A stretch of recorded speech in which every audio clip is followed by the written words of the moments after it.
Hola hermanos, el día de hoy 19 de abril del 2024 es viernes de la tercera semana de Pascua. Estoy sintiendo lo mismo que sentí durante la cuaresma, que estamos yendo demasiado rápido con este asunto, pero bueno, vamos. Hoy es día de un papa importantísimo. Miren, podría ser llamado Magno, lo que pasa es que hay uno con su nombre Magno ya en el siglo V, así que por lo tanto no se le puede nombrar.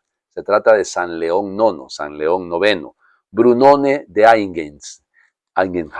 Es de alta alcurnia, ¿no? Porque su papá era precisamente conde de esa ciudad, donde él nació en el año 1002. Miren, resulta ser que es enviado al obispo de Toul, Bertol se llamaba el obispo, a la escuela catedralicia desde muy pequeñito.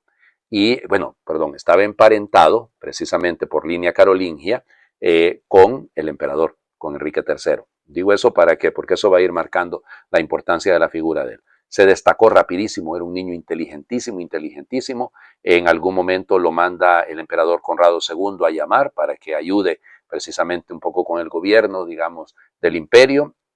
Luego, cuando muere el siguiente obispo de Toul, el clero, los sacerdotes lo aclaman como su obispo. Entonces va a Toul, efectivamente en el año, miren, era un jovencito, ¿no? Apenas tenía 24 años cuando nombraron obispo, ahí en 1027, y fue obispo ahí durante 25 años. Y se caracterizó porque efectivamente desde el inicio él luchó en contra de los tres males de la época, estamos en la Edad Media, lógicamente, y entonces él lucha contra esos tres males. En primer lugar, contra la simonía, la venta de las cosas sagradas, en contra del nicolaísmo, que es la falta de castidad de parte de los clérigos en general, y el problema de las investiduras, el problema de quién inviste, quién elige a los obispos, porque los emperadores metían mucho su cucharita en este asunto, ¿verdad? Y así pasa, cuando muere el Papa Dámaso II, el emperador, repito, que es Enrique III, elige a Brunone y le pide que vaya él de Papa. Bueno, finalmente, después de mucha discusión, él no aceptó, Brunone no aceptó, pero el clero de Roma lo pide, lo aclama, y entonces tenía apenas 47 años, ¿ok? Cuando fue elegido. Y se puso León, pensando en León Magno.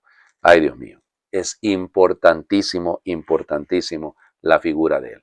Vive la época más dolorosa, que es el Cisma de Oriente, porque es la época en la que Miguel Cerulario, que es en ese momento pues patriarca de Constantinopla, entra de manera muy beligerante en contra del Papa, y él se hizo rodear de algunos, Humberto de Silva Cándida, cardenal, y de otro muy importante que más adelante va a ser precisamente el Papa Gregorio, que Gregorio VII es, o también sería Magno, lo que pasa es que para que lo vean ustedes es ahí donde entra, y él fue uno de sus colaboradores.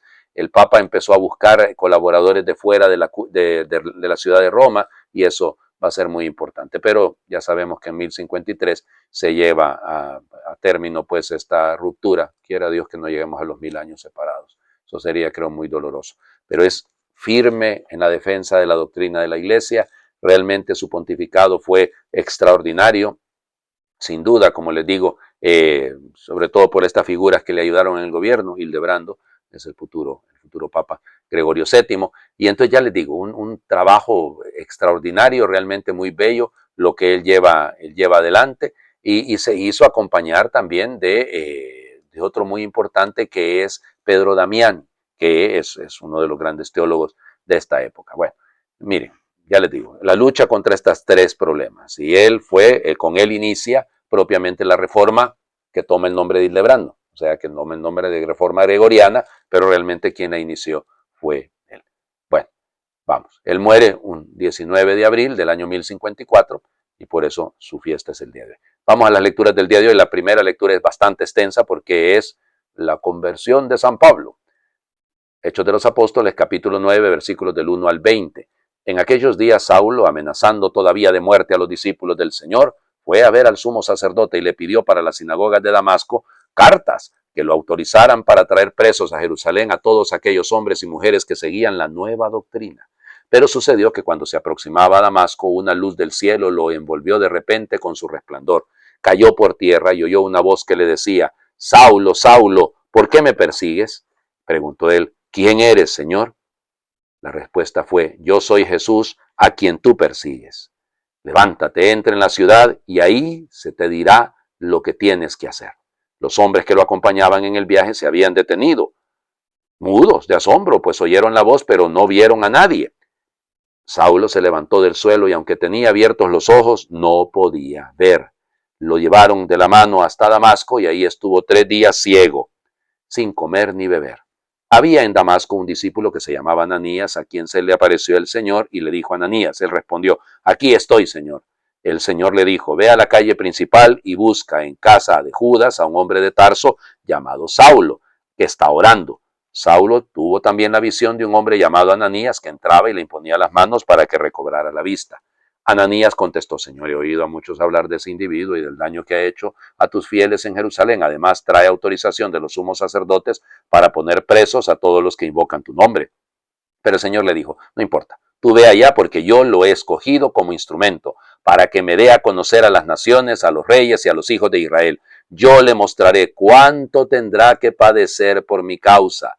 Ananías fue allá, entró en la casa, le impuso las manos a Saulo y le dijo, Saulo, hermano, el Señor Jesús que se te apareció en el camino me envía para que recobres la vista y quede lleno del Espíritu Santo. Al instante, algo como escama se le desprendió de los ojos y recobró la vista. Se levantó y lo bautizaron.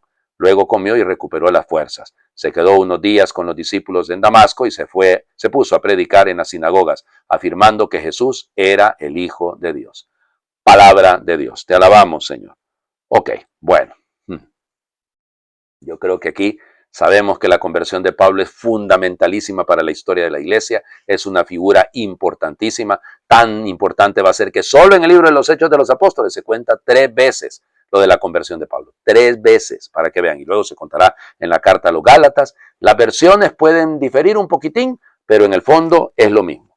Todavía amenazando, todavía, se dice en el griego, estaba todavía rechinado a los dientes, todavía estaba con cólera, metapelión se dice en griego, o sea, realmente está muy molesto. Interesante, fíjense, fue a ver al sumo sacerdote. Lucas, el autor pues, del libro de los Hechos de los Apóstoles, siempre hace pasar como responsable de todo lo que ocurre a los sumos sacerdotes. O sea, detrás son los dirigentes, son los líderes del pueblo de Israel los que causan el problema. Tanto en contra de Jesús, Esteban, Pablo, ya, por eso siempre ese remitirlo. Ok, fue a pedir cartas para que fuera a Damasco. ¡Wow! Hasta Damasco, hasta Siria. Ya habían llegado los cristianos hasta allá. Y acuérdense que acababa de matar a Esteban. Y entonces como que habían llegado hasta allá. Es interesante, es una manera bella de Lucas de decir se había extendido tanto. Con respecto a esta parte de la posibilidad histórica de que Pablo tuviera cartas, ok, para ir y meter preso a la gente, es bastante discutible, ¿eh?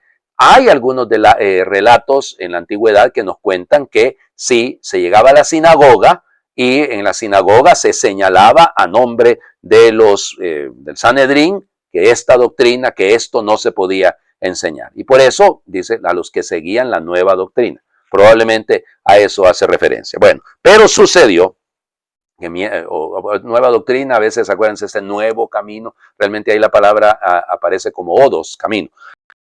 El tema es el siguiente, perdón.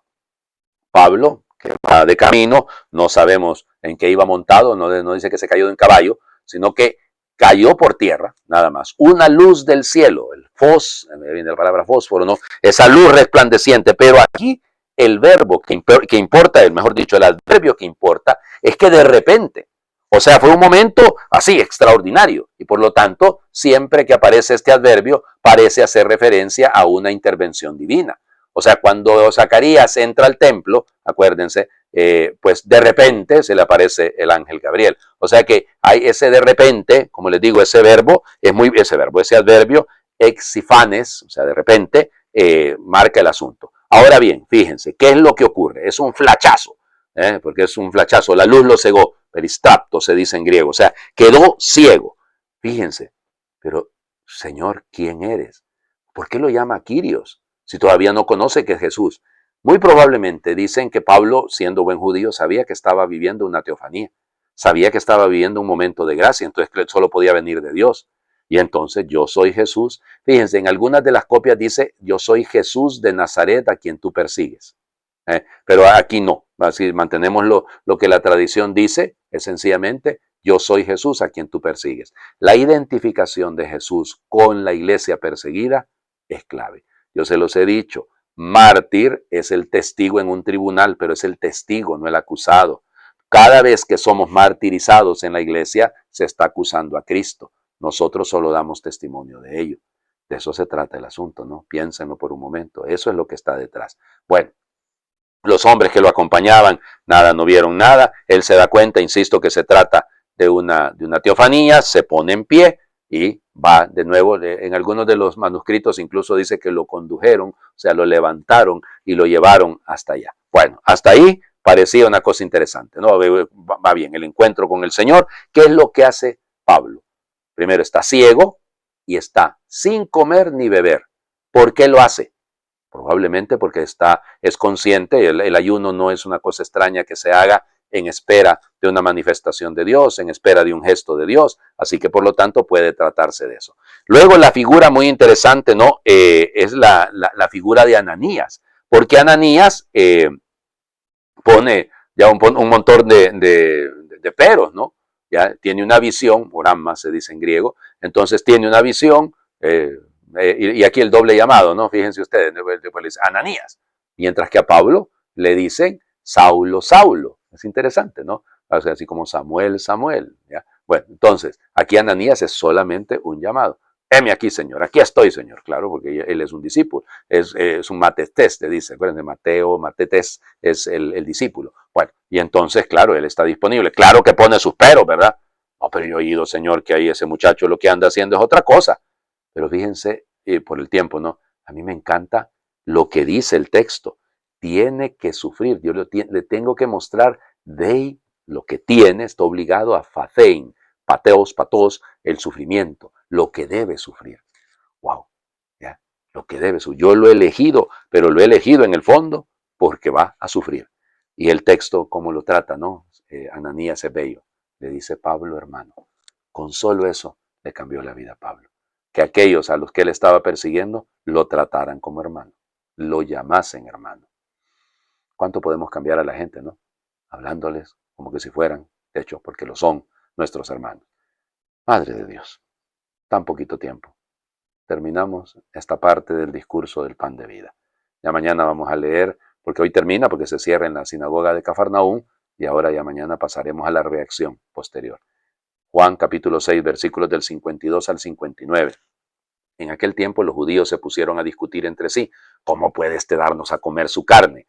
Jesús les dijo, yo les aseguro, si no comen la carne del Hijo del Hombre y no beben su sangre, no podrán tener vida en ustedes. El que come mi carne y bebe mi sangre, tiene vida eterna, y yo lo resucitaré el último día. Mi carne es verdadera comida y mi sangre es verdadera bebida. El que come mi carne y bebe mi sangre permanece en mí y yo en él. Como el Padre que me ha enviado posee la vida y yo vivo por él, así también el que me come vivirá por mí. Este es el pan que ha bajado del cielo. No es como el maná que comieron sus padres, pues murieron. El que come de este pan vivirá para siempre. Esto lo dijo Jesús enseñando en la sinagoga de Cafarnaúm. Palabra del Señor. Gloria a ti, Señor Jesús. Acuérdense que ayer habíamos terminado en el versículo 51 con esa declaración. Y el pan que yo les daré es mi carne para la vida del mundo. La última pregunta, la última reacción en esta etapa es, ¿cómo puede darnos a comer su carne? ¿Cómo puede comer? ¿Por qué? ¿Por qué reaccionarán así? Miren, vamos por partes. Decide Juan utilizar aquí. Hay tres posibilidades en el griego para decir comer. Y entonces él decide utilizar el verbo trogoín, de viene tragar, ¿no? Trogos. Está el verbo fageín, fagos, comida, es comer, ¿ya? Y está el otro verbo que es el verbo estieín, que eso, vamos, interesante. Juan va a utilizar el verbo comer, fagos, fageín, lo va a utilizar en el resto del evangelio. Pero el verbo trogoín, que es masticar, es realmente comer, ¿de acuerdo? Solo lo usa aquí. Así que para cualquiera de aquellos que vienen a decir que la iglesia se inventó eso. ¿En dónde dice eso que Jesús? O no, cuando habla de su carne y de su sangre está hablando del acontecimiento de la cruz. Pues lo siento mucho, porque Juan decide utilizar el verbo trogoín, que significa masticar, que significa legítimamente comer. Otro punto que me parece sumamente importante, y lo quiero subrayar. Fíjense cómo cuando los judíos discuten, el término hace referencia, ¿se acuerdan? A lo del capítulo del libro del Éxodo, cuando se empiezan a quejar de Moisés, están quejando, están murmurando. Es eso, exactamente. Aquí hay una conexión muy bella de parte, evidentemente, de Juan. El otro elemento, las cantidad de veces que hace referencia a la vida, no pueden, fíjense, primero es de manera negativa. Si no comen la carne del Hijo del Hombre y no beben su sangre, no tienen vida. El que come mi carne, bebe mi sangre, tiene vida eterna. Yo lo resucitaré el último día. Mi carne es verdadera comida. Aquí aparece, miren, aquí el problema realmente con el griego es que generalmente se traduce como que si este fuera un adverbio, verdadera, pero realmente es un adjetivo. Es la comida verdadera. O sea, se está calificando la comida. No se está diciendo, no es un adverbio. O sea, y ahí es donde insisto, las traducciones tienen que hacerlo así, pero lo que está diciendo es un calificativo de la comida. La comida es verdad. La comida es verdadera. No es, por eso les digo, no una verdadera comida, sino una comida verdadera. Mi sangre es bebida verdadera. Está calificando, no es un adverbio, insisto. El que come mi carne y tiene mi sangre, añade, permanece en mí y yo en él. Como el Padre que me ha enviado posee la vida. O son pater. O sea, el Padre tiene la vida. El Padre es la vida. Yo vivo por él, así el que me come vivirá por mí. Y sigue el asunto de la vida. Este es el pan que ha bajado del cielo. No es como el maná que comieron sus padres, pues murieron. El pan que el que come de este pan, vivirá para siempre. 3 puntos entonces.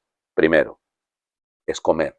Está hablando de comer legítimamente. Hay que comer su carne y hay que beber su sangre, porque eso es lo que celebramos. Segundo, esta comida es verdadera, es comida de verdad. No es que es una, como les diría, no está únicamente señalando como que si se tratase, y repito, de un adverbio, sino que está calificando la comida. La comida es verdadera, la comida es de verdad, es comida real, debe comerse, no es un anuncio cualquiera, sino un anuncio de una grandísima verdad. Y tercero, la insistencia en la vida, porque eso es lo que obtenemos cuando comemos y bebemos su cuerpo y su sangre, la vida verdadera. Les invito a hacer oración. Señor, gracias por ser nuestro pan, porque te dejas comer por nosotros, porque nos ofreces tu vida entera para que vivamos por tu amor, como tú vives del amor del Padre. Danos cada día sabiduría y humildad para no vivir de mí y de mi vanidad, de mis deseos de poder y de poseer, de la satisfacción de mis caprichos, para vivir de ti y de tu amor. Que cada día, Señor, sepa acoger como un mendigo que se sabe afortunado, tu luz que me ayude a ver la verdad y la mentira, tu fuerza que me sostiene, tu palabra que me recuerda quién soy y para qué he nacido, tu mano que me defiende, tu sabiduría que me conduce a la vida, tu mirada que me da la paz que a veces no tengo, tu Eucaristía, tu pan y tu vino que alimenta mi hambre de amor y de alegría, de entregar mi tiempo y mi vida entera como tú y siempre contigo. Amén. Señor esté con ustedes y les bendiga a Dios por intercesión de San León IX, San León IX, el que es Padre, Hijo y Espíritu Santo, y su bendición descienda, les acompañe siempre. Muy feliz viernes de la tercera semana de Pascua. Cristo ha resucitado, verdaderamente ha resucitado.